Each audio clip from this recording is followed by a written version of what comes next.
we're going to be doing the stuffed kumara. So if you can turn to that recipe. Kumara are on special this week at Pack and Save, if you want to have a go. Did you? Yeah. If you didn't find any orange kumara at Pack and Save, it's because I bought it all. Oh, right. So yeah, it's my fault. So Tim is now going to explain to you the difference between the purple kumara and the orange. We picked orange to go with this recipe. Yeah, kumara's a little bit like potatoes. I'm sure everyone's got their favourite. The orange one goes a little bit more mushy when it cooks. It's a lot softer, a bit more like pumpkin. And of course the other one, the purple one, it sort of holds firm. And I like the purple one more myself to eat. Les prefers the orange one, so go figure. We used both, didn't we? Yeah. So there you go. Harry was telling me during the week that the orange ones are sweeter, but the purple ones have more nutrients in them. So yeah, so we're using the orange ones today. It has a better colour. During the week I went through New World and they had a stuffed kumara as well. It had ham and all sorts of things in it. But this one is a really healthy one, and you'll find it's quite yummy when you get to try it later on. Now we stole it from the Revive Cafe cookbook, so just a reminder, the things on the table there, you're welcome to have a look through. It's in one of the books over there, along with a lot of other good recipes as well. Okay, where do we start? We spray oil over our kumara. You're going to bake them whole in your oven, so it takes about an hour on 150 degrees. So I've done one already. So once it comes out of the oven, it's a good idea to wait until it's cold because it's actually quite squishy. If you use orange, it's quite squishy when it comes out. You probably can cut in half the purple one quite well. So we'll get Tim, you can chop it in half. That's the next stage. Okay, so this is one that has been baked already.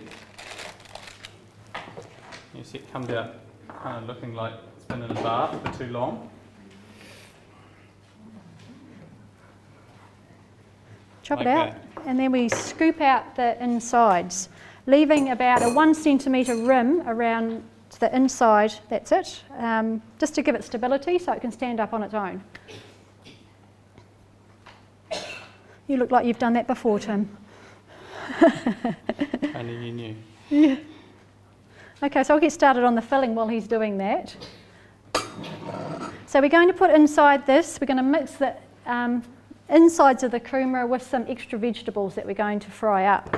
So I'll need the stove turned on if you've got another hand.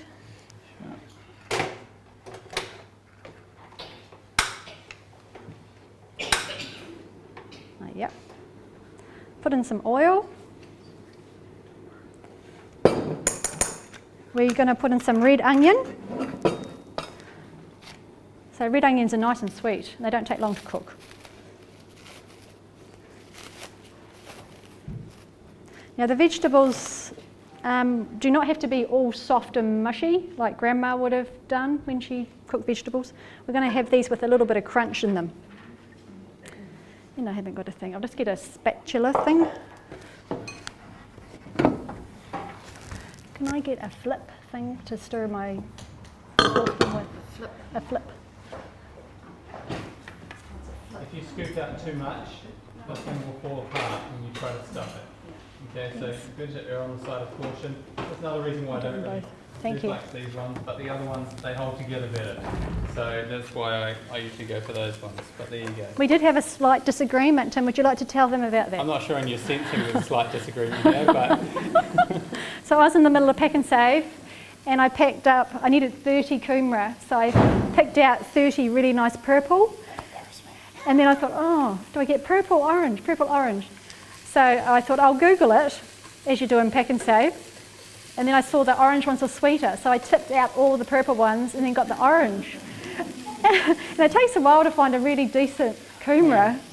That's the other thing, if you've ever peeled a kumara, yeah, you know that it can be a little bit of a challenge sometimes. The orange ones are easier to peel, I will admit that. Yeah, we didn't have to peel though, did we? Yeah, we didn't have to peel. No. But the other thing is, you want to get ones that are kind of a nice even shape, because when you cut them in half to stuff them, you don't want to be, fiddling around. Yeah, they have to be a good shape. We don't need to tell these people too much about kumara. I'm sure you've all eaten kumara I'm before. finished. Right. So then, I decided once I picked out the orange to ring Tim and ask him what he thought, and he said no purple. So I've just got the orange ones. And so anyway, we eventually got the orange ones. So Okay, so how long do we have to cook those till they're brown, or what do we do with those? That we have to cook these just till they're soft. I'm just going to cook this a little bit more than all the other ingredients that we're going to be using. Because these won't get cooked much when they get in the oven. As No. you see on your recipe, it's 10 minutes in the oven. Really, that's just going to heat them up. So if you don't cook these, again, I keep labouring this point, but if you don't cook your onions properly at the beginning, you get a nice soft kumara with a crunchy onion in it. And it just doesn't work too well. No. Hey, Liz? So I'll give these a little bit more. Okay, what are we going to add to those that we need to get working on? So we're going to, all the things for this is already chopped, so. Is it? Oh no, sorry, yeah, you do need to chop the courgette. We do. Which I'll do. Yeah. Do I cut this big or large? And just Big or small? dice Okay. it. You need to dice it. Dice it. Okay, Yeah. so we're just going to dice it. So just talk us through that, Tim, how you're dicing. Very complicated. The other thing is, and probably something to bring up here, working in the kitchen can actually be quite good fun together. Sometimes not, but sometimes yes, yeah. And I don't know about you, but when you're working all week, you don't often get opportunities to spend time, talking to each other. So as long as you can agree in the kitchen, it's actually quite good fun. How small shall I cut these, yeah? Yeah, just like that. So I don't call him Takeover Tim for nothing. He does do a bit of a kitchen takeover. I'm on my best behaviour today. Yeah. All right, we'll say these soft, and we'll pop in 3/4 of a cup of red capsicum.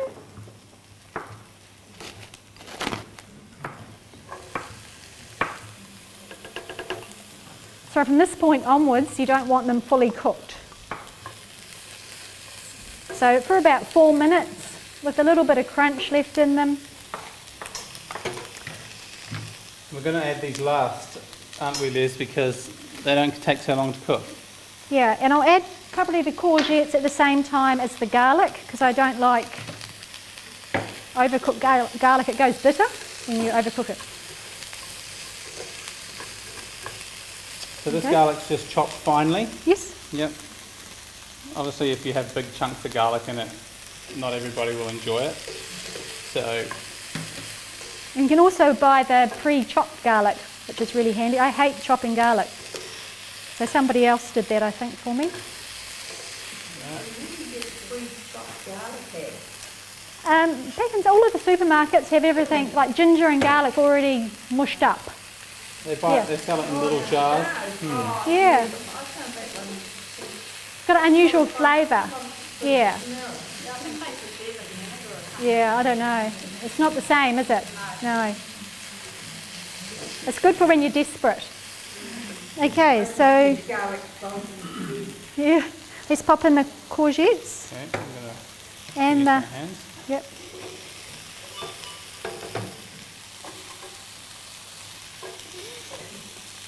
Well done.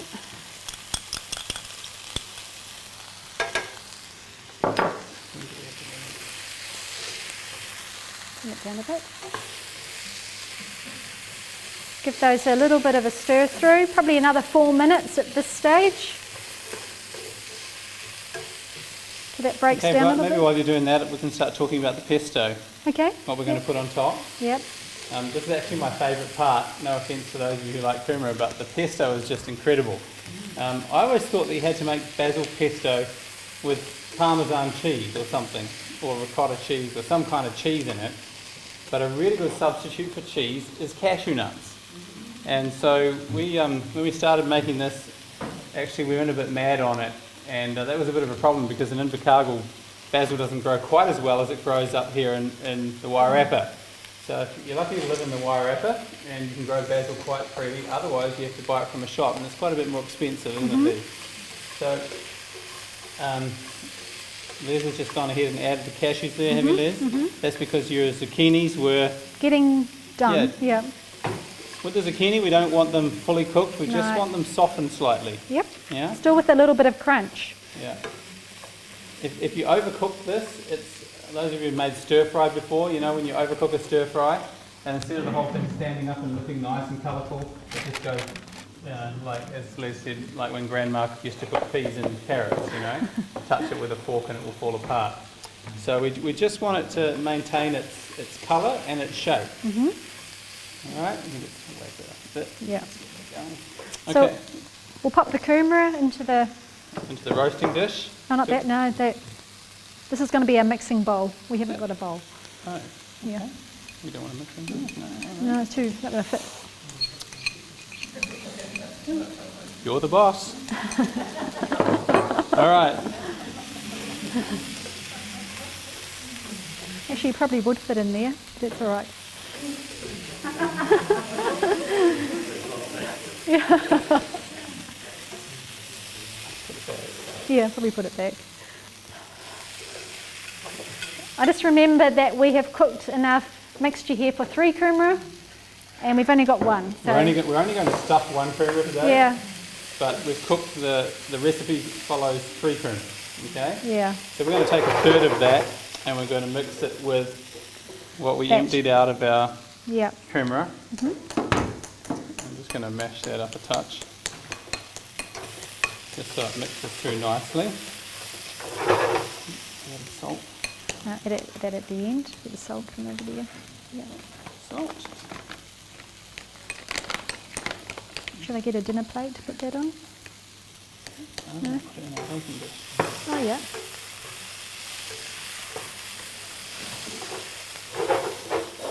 So to roast it, or to heat it again, you just put it back on the same dish that you roasted it in the first place. And that's probably about right, would you say, Liz? That will do. Maybe a touch longer, but we'll just say it's right. Okay, so we're taking about a third of that recipe here. If you were doing 3 kumara, of course, you would take the whole lot and mix it with that. And then we're just going to mix that around, and the kumara will sort of help it all hold together. You might add a touch too much. Too much? That's all right.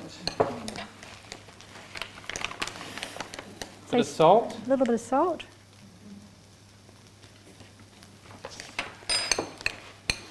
And at this point I would just taste it a little bit to see if it's salty enough.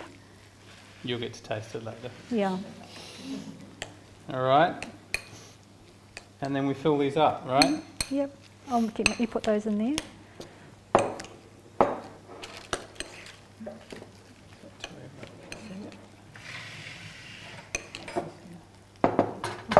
Pull that back. So you spoon it back into the empty shell.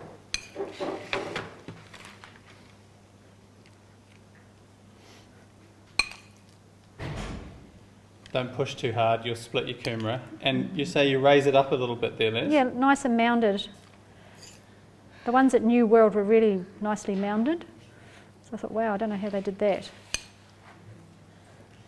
And will it sink down at all when you cook it, or no? It'll probably splay out a little bit. Just a bit, okay. Yeah. So that's the other reason you don't want to push it down too hard, because you definitely will split the outside of your kumara. Yeah. Okay, so that just goes in the oven for about, is it 10 minutes? Yeah, we're just going to sprinkle with a few sesame seeds. And that goes back in the oven at 150 for 10 minutes, just to heat it all back up again. Okay, so we'll do that now, just pretend. There you go. So as Tim mentioned, we're going to serve that with a pesto. So if you don't want to make pesto, I found this at Pack and Save. It's a vegan chunky dip, and it's basil and cashew with lime. So you can use that if you don't want to go. What brand is that, please? It's Seasons Gourmet. And the question that every good husband asks is, how much did that cost, dear?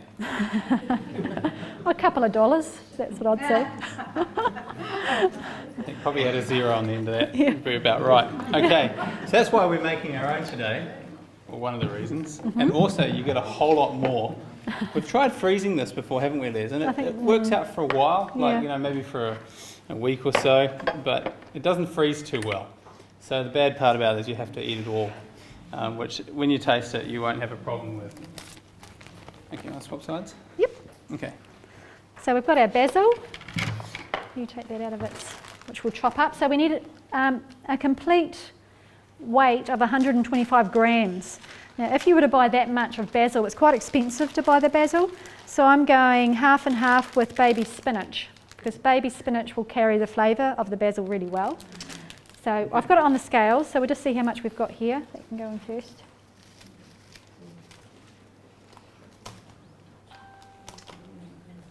Okay, so we'll pop it in. Looks like sheep shearing season, but there you go. Okay, so there we go. Yep. The other good thing about buying it from the shop is you don't have to check it too hard for creepy crawlies, because this is a plant-based cooking program. So I'm just going to fill it up with baby spinach till we get to 125.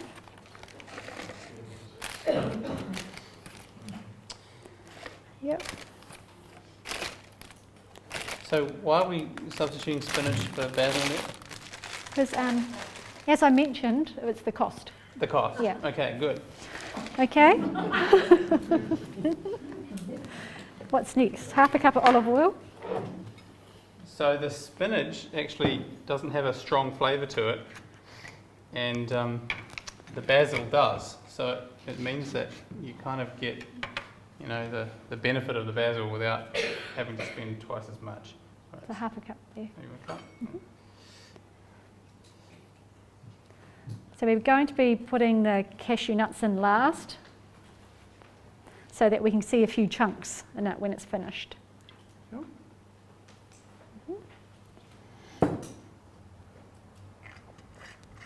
Might get you to just do the lemons. How much? We need 1/4 cup of lemon juice.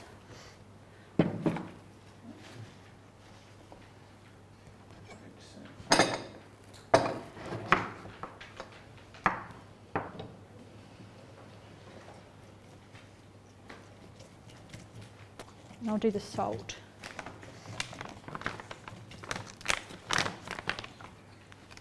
Teaspoon. 1/4 cup of lemon juice is about, what, 2 lemons, is it? That probably might be 1/4 cup now. Should be about half a lemon. Oh. Okay. Just in case. You can use that cup and just see if it's half. Right. Half cup. That's not half a cup. Half How of much that. is it? No. Maybe one more. Great. Cute. And 2 cloves of garlic. I'll do that.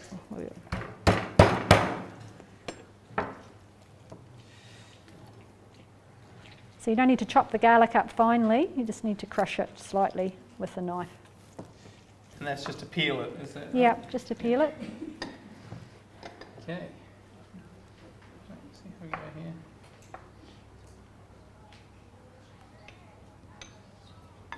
Yeah, that's good.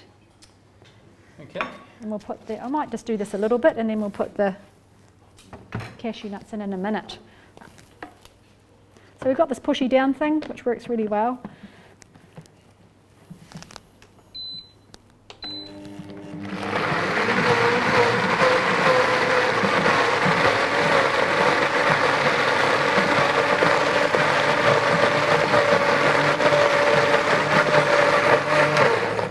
We'll put the cashew nuts in now.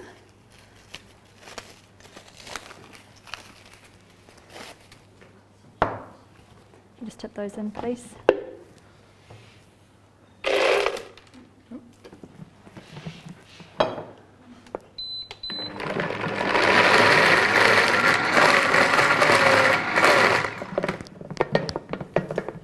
So you like it with a few chunks of cashew in it as well. If you blend up the cashews, it's just like soup. So Yeah. you like a more chunky texture. Yeah, that's about right. And so we would pretend that they're done. Just come out of the oven.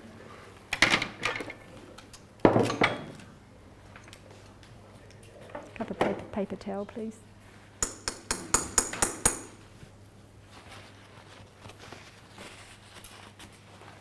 So we would drizzle that over the top. I love pesto, so for my one, there'll be a bit extra. If you don't remember much from this cooking demo, the basil pesto is worth remembering. Yeah, easy to make and tastes just amazing. And I've got some ground up cashews here. Just do a little sprinkle on top.